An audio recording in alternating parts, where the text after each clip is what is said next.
Donald Trump acaba de ser fulminado por su exsecretario de Defensa. Él se llama Matt Dog. Él sirvió como secretario de Defensa de Donald Trump en el periodo del 2017 al 2018. El general Mattis es un general de 4 estrellas. Él asegura que Donald Trump no tiene un plan en absoluto cuando se trata de esta guerra en contra de Irán. Según el general, él aproxima que Estados Unidos va a demorar entre 8 y 12 años en volver a crear estas alianzas que Donald Trump se encargó de destruir por pelearse con la OTAN, por pelearse con básicamente todos y por iniciar esta guerra innecesaria en contra de Irán. También el general Mattis dice que él está muy seguro de que el régimen iraní no va a ser derrocado, y él afirma que Donald Trump va a fracasar estrepitosamente en esto. Quiero mostrarles lo que dijo el general Mattis cuando apareció en este programa de Free Line de la cadena PBS. Ahí estuvo con Margaret Hoover. De verdad merece más atención porque, claro, aparte de ser un general retirado de 4 estrellas, el general Mattis también sirvió en sus tiempos de trabajo, en sus tiempos de servicio, en esa parte de Medio Oriente. Así que probablemente este es de los hombres con más experiencia en el campo en esa parte del mundo. Esto pasó más que nada en la revolución de 1979 en Irán. En ese momento, el general Mattis estaba en la región. Y él vio de primera mano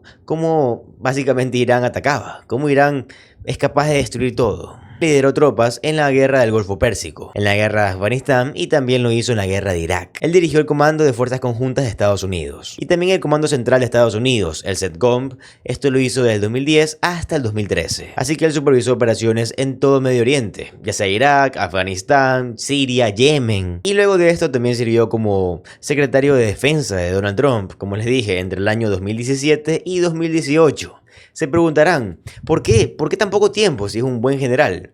Porque este hombre estaba en contra de la política exterior de Donald Trump, ya que él podía predecir de que es pésima y que lo único que iba a conseguir es problemas. Estamos en el 2026 y sí, ha conseguido problemas. Pero claro, Donald Trump actuó como que si él hubiera despedido al general Mattis cuando realmente el general renunció. Así que quiero mostrarles lo que pasó en este programa de PBS. En este primer clip que les voy a mostrar, el general Mattis dice que él no cree que este régimen iraní caiga. También dice que Donald Trump no tiene planes coherentes en absoluto. Y que también dice que Estados Unidos necesita aliados. O sea que Estados Unidos necesita la OTAN, necesita amigos, necesita apoyo. De lo contrario, hacer cualquier cosa internacionalmente y mucho más, participar en una guerra va a ser completamente imposible. Y de nuevo, esto llega justamente en un momento en el que Donald Trump ha estado publicando ataques en contra de la OTAN. Dice, la OTAN es un tigre de papel, ¿verdad? Esto ocurre mientras Don Bardoon, el secretario del Interior de Donald Trump, dice algo así como, oh, parece que ahora Estados Unidos está más cerca de Rusia. Así es, más cerca de Rusia que de la OTAN. Escuchen al general Mattis aseverar a Donald Trump. Miren, por favor. How would you estimate the likelihood of the regime's falling? I do not believe the regime will fall in the near future. Now, understand, war is fundamentally unpredictable. Fundamentally, that is part of war. So what I'm saying could be completely reversed in 24 hours, but I think it is very unlikely that that regime will fall anytime soon. I think we're going to have to deal with it. So how do you deal with it?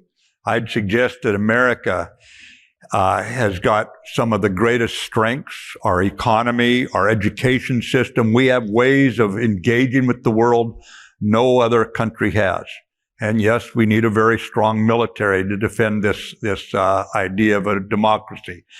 But at the same time, if we don't use all of our strengths, and there I would point to allies, without them we're not going to get there. You say in your memoir, nations with allies thrive, those without them die. Whether we like it or not, we are part of a world that needs allies. And yet, President Trump has said, we don't need anybody. We're the strongest nation in the world. So can the United States succeed in this war without allies other than Israel? No. What is your sense of the biggest concerns from our allies right now? Well, there are many of the same concerns that we hear from our fellow citizens. America is becoming predatory. America is unreliable. They say one thing and they change 7 days later or 2 days later. So there's a sense that we are not a reliable security partner right now. The first time NATO went to war was after we were attacked. And one of the countries that lost as many boys per capita fighting alongside us after America was attacked on 9/11 was Denmark. And Denmark is, of course, the country that owns Greenland. So when you think of a threat against a NATO ally, or when you hear that we're putting tariffs on allies at the same time we're demanding they increase their defense expenditures, which requires a robust economy, you're seeing a strategic disconnect. And right now, many of the actions we're taking, unfortunately, mean that we're working against our own strategic outcome at the end. And you can't bring allies on board if they don't trust you. We're going to have to deal with this threat by this aberrant, bizarre, murderous regime in Tehran, and we're going to do it at the end of the day with allies. Lots of allies. Aquí tenemos más del General Mattis en esta entrevista de PBS, donde habla de cómo puede tomar aproximadamente de entre 8 a 12 años reconstruir todas las alianzas que Donald Trump se ha encargado de destruir. Y él dice que probablemente puede ser incluso más tiempo que ese. Él dice que hay una posibilidad de que incluso Estados Unidos no se pueda recuperar. Todo esto lo dice el General Mattis. Y también dice que actualmente Donald Trump es un lamebotes de Vladimir Putin. Y que China se está beneficiando de esto también. Miren por favor. General Mattis, if we are going to deal with the regime that is in place and we are not going to do it without our allies, is there a method or a mechanism for trust rebuilding? Is there a path forward? Yeah. And you go to the heart of it right there. There's a saying about trust. It departs on a horse at a gallop. It comes back at a very slow walk. And I get the sense it's going to take us 8 to 12 years to restore the levels of trust that the allies believe that we are once again someone they can count on. We've treated them poorly, and I think it's going to take a while to recover. But it's going to be by giving our word on something and living up to it and going back to a strategic approach. And a good strategy is an appetite suppressant to war. It is not an appetite increasing tool because you don't go off and do silly things if you've got a strategy, because it sets priorities and you don't do something. For example, reopen Russian oil, take sanctions off Russian oil, because, you know, that's a key problem for Europe right now. You don't do certain things that end up actually causing you more problems down the road. So we're going to have to get back to thinking strategically and giving our word and living up to it. You mentioned easing the sanctions on Russian oil. President Zelensky said that certainly does not help peace and only strengthens Russia's position. It sounds like you agree. How is China reading these actions? Well, China is benefiting from a lot of this, and Russia is benefiting militarily because weapons that could have been given to Ukraine are not being given. They're being used in other places, that sort of thing. Economically, Russia is benefiting. So right now, China and Russia are probably benefiting from this war. Aquí tenemos más del General Mattis. Él dice, seamos claros, yo he estudiado el régimen iraní, así que él dice que es muy poco probable que ellos se quiebren. También dice que los objetivos de Donald Trump son muy confusos y poco claros, porque sí, él dice que no está claro qué es lo que quiere Donald Trump. Y cuando estés involucrado en la guerra, cuando estudias sobre la guerra, cuando aprendiste en una institución militar, tener objetivos claramente definidos parece algo obvio. Pero saben, Donald Trump de un minuto al otro parece haber dicho, hemos terminado. Y por otro lado, Donald Trump un día después viene y dice, vamos a enviar miles de tropas a Irán. Recuerden que hace unos días una enorme cantidad de tropas salieron desde San Diego. Miles y miles de la 86ª División Aerotransportada fueron llamados por separado y además se sumaron otras unidades expedicionarias de la Marina que ni siquiera llegarán ahí hasta abril. Entonces, ¿cuál es el plan? They are not, quote unquote, not cracking, and they are willing to fight to the end. Is it your understanding, based on what you know of the Iranian regime, that it seems plausible that their will is unbroken? I think it would be very unlikely that this regime would break right now. But like Hemingway's point about how a man went broke gradually and then all suddenly, at once. it is a very fragile regime in terms of its grip, but it's strong enough with its murder and all. For example, they've told the Iranian parents, don't let your sons and daughters demonstrate because we will shoot them. We will go after them. So no, they're not going to go away anywhere right now. I would not think that they're going to break. So you've summarized one of your leadership techniques as, and especially on the battlefield, as clearly stating the purpose, sparsely outlining the methods that are to be used, and then explaining the desired end state of any mission. So how do you understand, as a civilian now, the Operation Epic Fury's purpose and desired end state? As you can see, the lady does her homework. It's murky.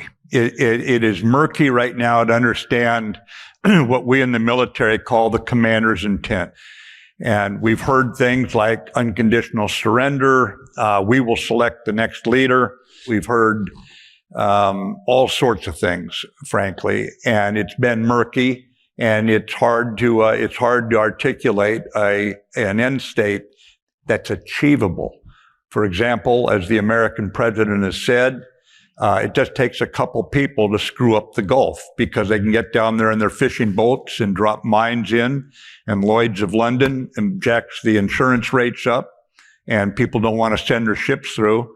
And for the American president to say, well, they're just going to have to show guts. Let me tell you, I've been in minefields and I hate them. And every ship can be a minesweeper once. But that's not the way you want to find the mines, I'll guarantee you. So right now, it's pretty confusing. Aquí tenemos más al general Mattis diciendo que Donald Trump está describiendo lo que pasa en Irán como que si fuera una excursión. Mientras claro que el régimen iraní ve esto como lo que es una guerra. Pero claro, para Donald Trump la definición es una excursión. Pero sabes, el régimen iraní está en un modo de supervivencia. Y estamos hablando de un régimen, Irán está lleno de armas, Irán está lleno de bombas.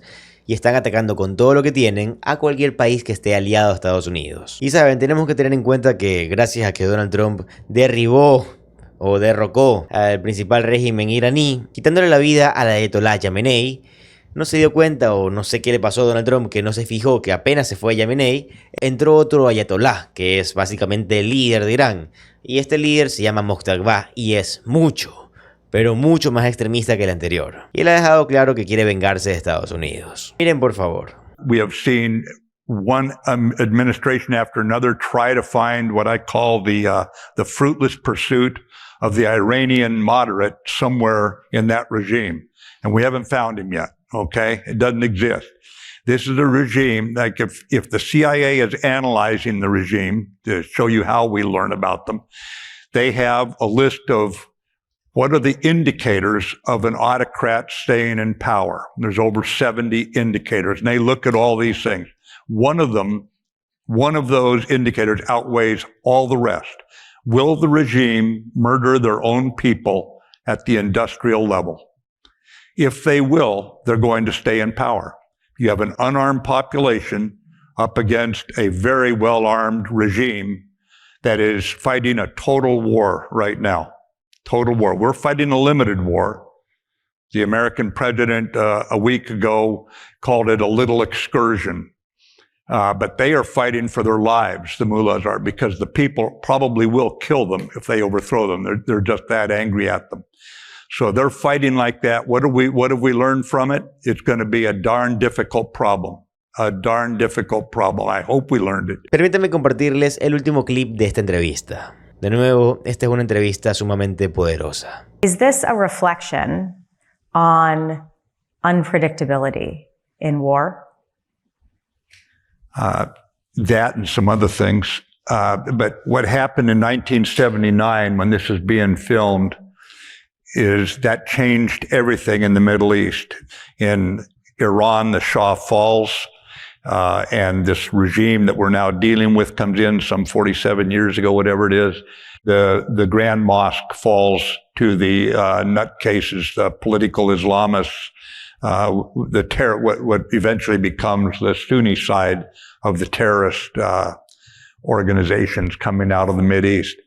And so out of that, the question when this war started some couple of weeks ago, were we going to fundamentally change, from a strategic point of view, fundamentally change the construct of the Middle East? Israel, using hard power, had basically shattered two of the militias. And was there an opportunity now to rock them back so far on their heels that the regime would fall? That obviously has not happened, although it's been defanged in terms of its proxies, in terms of its nuclear program has been set back, but the regime is still there. So basically, the war on a strategic level has not changed the overarching framing principle of what we have to deal with in that area. And we will have to deal with it. We can't walk away and say, sorry, we got distracted or we got tired of this. We're going to have to deal with whatever comes out of this current war.